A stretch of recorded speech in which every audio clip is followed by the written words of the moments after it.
আরে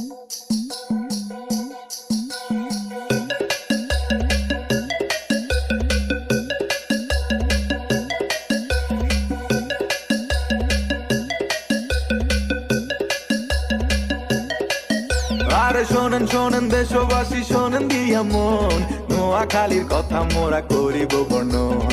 বুলুয়াতে নতুন একটা খাল খনন হয়, সেই খালেরই নামে এখন নোয়াখালী কয়। নোয়াখালী এমন জায়গা যার তুলনা নাই, সুরে সুরে কিছু কথা আপনাদের জানাই। নোয়াখাইলা ভাষা শুইনা পরান জুড়ায় যায়, পানি রে হানি কইয়া মধুর মতো খায়।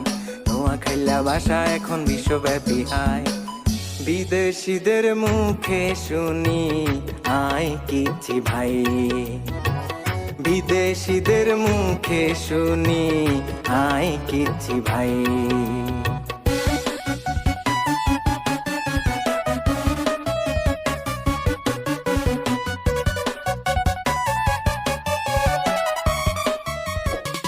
বিখ্যাত মৎস্য খামার আছে লক্ষ্মীপুরে, জিনের মসজিদ আছে আবার একটুখানি দূরে।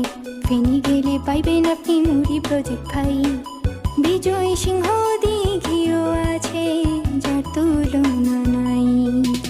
দর্শনীয় একটি জায়গায় মুসাফু ক্লোজার, আর মানুষ বলে সেটা নাকি অতি চমৎকার। বজরা মসজিদ দেখতে যদি মনে ইচ্ছা জাগে, আর নোয়াখালীর সোনায় মুড়ি চলে আসেন আগে।